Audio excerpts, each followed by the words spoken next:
सेठ ने संन्यास ले लिया। जन्म पत्री दिखाई बच्चे की।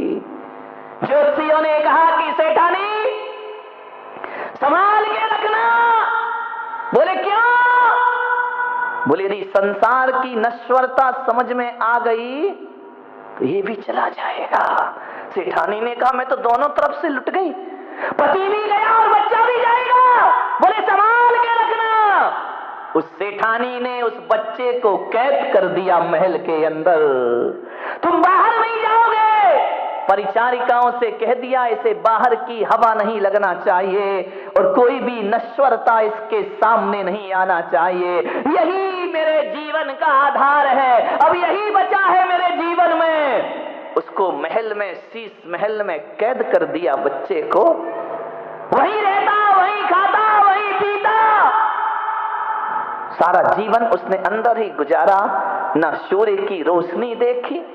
बगीचे में जो फूल आते थे मुरझाने से पहले तोड़ दिए जाते थे, पत्ते पीले हों उससे पहले झड़ा दिए जाते थे कि शायद ये दृश्य देखकर मेरे बच्चे को संन्यास ना हो जाए। बंद कर दिया मोह में उसने। ना कोई मिलता, ना आता, ना जाता। एक बार नगर में एक कंबल बेचने वाला आया। बड़े सुंदर रेशमी कंबल, मखमल के कंबल, कीमती कंबल बेचने आया। राजा के घर गया, महाराज ये कंबल खरीदो। महाराज ने कहा कि मैं कंबल क्यों खरीदूं? मेरा पैसा थोड़ी है, ये जनता का पैसा है और इसमें इतने कीमती रत्न जड़ित कंबल मैं नहीं खरीद सकता हूं। बड़ा न्यायप्रिय राजा था। मैं राजा बन के भले बैठा हूं लेकिन जो कोष है वो मेरा नहीं, वो जनता का कोष है, वो प्रजा का कोष है। मैं इसे व्यर्थ खर्च। रानियों ने कहा महाराज ले लो। राजा ने कहा नहीं, इतना कीमती रत्न जड़ित कंबल मैं लेकर क्या करूंगा? जाओ व्यापारी, मैं जनता का पैसा उपयोग नहीं कर सकता हूं। चला गया।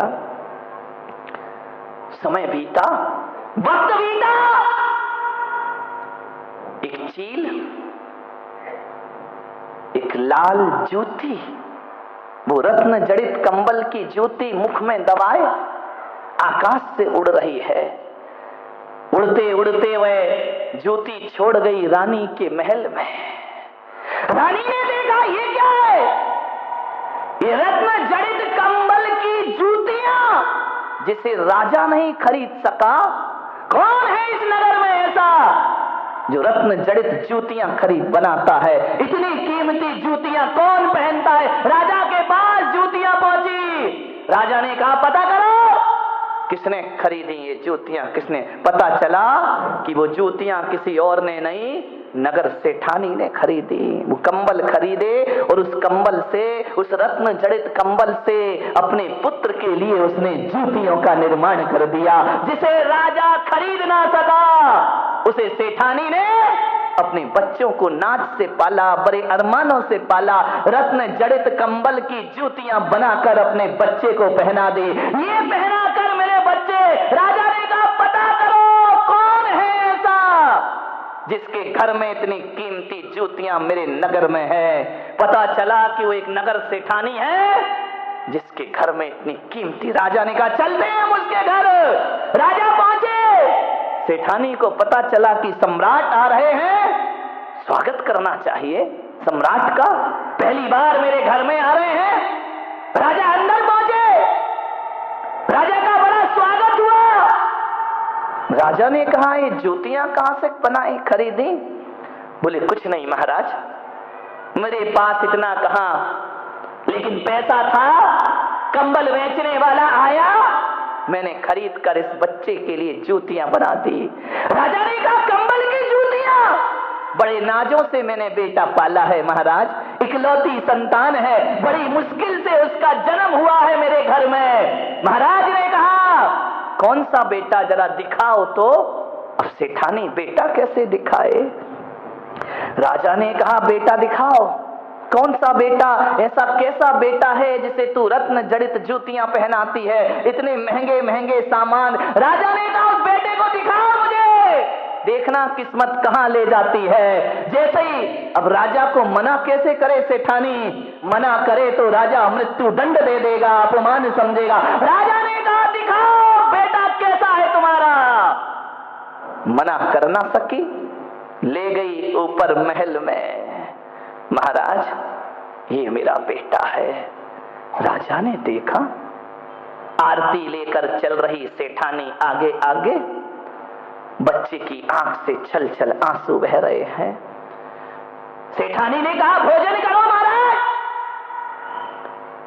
बच्चे को बाजू में बिठाया, बच्चा बैठ ना सका, तकलीफ हो रही है बच्चे को।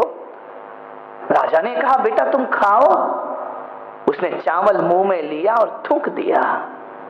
राजा ने कहा कि सेठानी इस बच्चे को कोई तकलीफ है?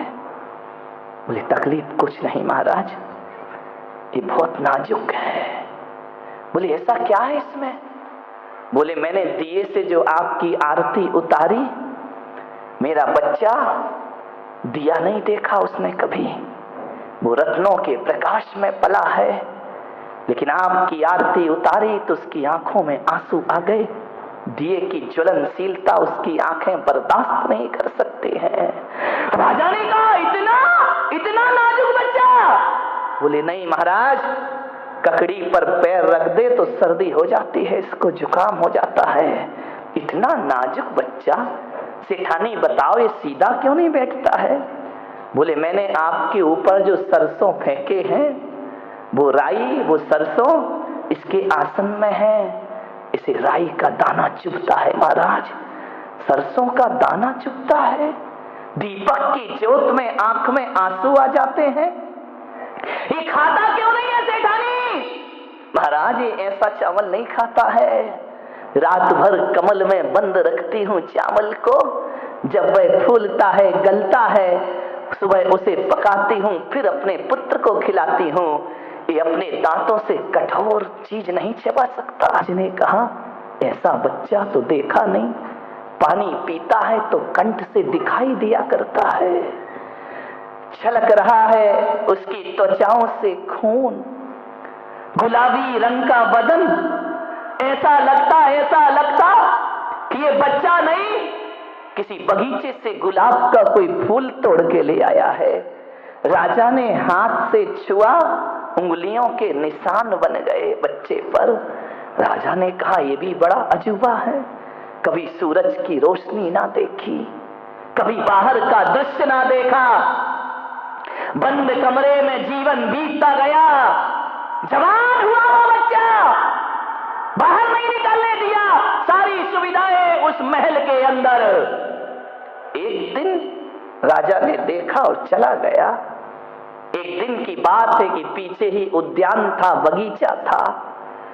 चतुर्मास का एक दिन बचा, एक मुनि संघ आ गया वहां। जैसे ही मुनि संघ आया, सेठानी ने दरवाजे बंद करा दिए, सेविकाओं से कहा कि उस मुनि की तरफ इसकी दृष्टि नहीं पड़ना चाहिए, ये मुनि को ना देख पाए, और ऐसी व्यवस्था करो कि मुनि यहां चातुर्मास ना करें, उन्हें बगीचे से बाहर निकाल दिया जाए। पता चला बाहर निकालने गए तो मुनि कोई और नहीं, वही सेठ था जो छोड़ करके चला गया था। उसने चातुर्मास की स्थापना कर ली। सेठानी ने कहा तुम क्यों आ गए यहाँ मेरी जिंदगी को उजाड़ने के लिए? एक तरफ तो मुझे छोड़कर चले गए, अब मेरा बच्चा भी लेने आए हो। मुनि ने कहा हम 4 महीने मौन रहेंगे, उपदेश नहीं होगा, क्योंकि हमारे चातुर्मास का समय हो गया है। दीपावली का दिन, चातुर्मास का विसर्जन, अमावस्या की रात, संत ने कहा हो गया चातुर्मास, मौन भी खंडित होता है। पाठ कर रहे हैं भगवान का, भक्ति पढ़ रहे हैं, सुबह सुबह आवाज पड़ी बच्चे के कान में कि कोई अड़िहंताड़म सिद्धाड़म बोल रहा है। बच्चे ने तो कभी सीखा ही नहीं था। उसने सेविका से कहा मुझे छत पे जाना है। सेविका ने कहा नहीं राजकुमार, तुम वहां नहीं जा सकते हो, हम तुम्हारी सेवा में खड़े, आदेश करो क्या चाहिए। उन्होंने कहा नहीं, मुझे तो जाना है, चाहे कुछ भी हो जाए। जिद कर ली, परिचारिका को धक्का मारा। जैसे छत पर पहुंचे, मुनि पर दृष्टि पड़ी, घसीट कर ले आई सेठानी। चल अंदर, बाहर नहीं जाना। ये कौन है? ये वस्त्र क्यों नहीं पहने हैं? अरे ये पशु है, पशु। मोह कितना अंधा होता है, ध्यान रखिए। जिस मुनि के आशीर्वाद से संतान पैदा होती है, वही मनुष्य मोह के अंधे आदमी को पशु दिखाई दिया करते हैं। बोले ये जानवर है, ये कपड़े नहीं पहना करते हैं। बच्चे ने कहा माँ कुछ तो है इनमें। बोले चल अंदर। बंद किया दरवाजा, ताला डाला, बाहर नहीं निकलना, ध्यान रखना। रात को 12 बजे पाठ चल रहा है, विसर्जन। बच्चा सो नहीं पा रहा है, रात भर करवटें बदल रहा है। देखा बच्चे ने सुबह सुबह 3 बजे प्रातः काल, सब सो रहे हैं, सेठानी सो रही, सब सो रही। माँ की साड़ी डाली खिड़की से, फेंक दी नीचे साड़ी, और रात्रि के घनघोर अंधेरे अमावस की रात उतर गया साड़ी से नीचे। हाथ लहू लुहान हो गए। इतना सुकुमार, इतना सुकुमार, हाथों से खून की धारा बह रही है। पैर छिल गए उसके साड़ी की रगड़ से। दौड़ा, पहुंचा, गया, हाथ पैर खून से लथपथ। मुनि ने देखा तू कौन? बोले आप कौन? आप नग्न क्यों हैं? आप ऐसे क्यों रहते हैं? उसने कहा हम मोक्ष मार्ग के राही हैं, हमें मुक्ति की साधना करना, तपस्या। मैं भी तपस्या करूंगा। मुनि ने कहा भी तुम नादान हो, नाजुक हो। नहीं मुनिराज, मुझे दीक्षा प्रदान करिए, संन्यास प्रदान करिए। बच्चे को बहुत समझाया, नहीं माना। मुनि ने देखा इतना तो सुकुमार शरीर है, खून की धार बह रही है, और ये कहता है मैं तपस्या करूंगा। कैसे तपस्या करेगा? बोले महाराज जीवन तो जाना ही है, एक दिन नष्ट होना है। यदि नष्ट होना है तो तपस्या के साथ नष्ट होना चाहिए, त्याग के साथ नष्ट होना चाहिए, धर्म के साथ नष्ट होना चाहिए। मान्यवर दीक्षा ले लेते हैं, वो कोई और नहीं होते, जैन दर्शन में जिन्हें सुकुमार मुनि कह करके पुकारा जाता है, सुकुमार कह करके बुलाया जाता है। इतने सुकुमार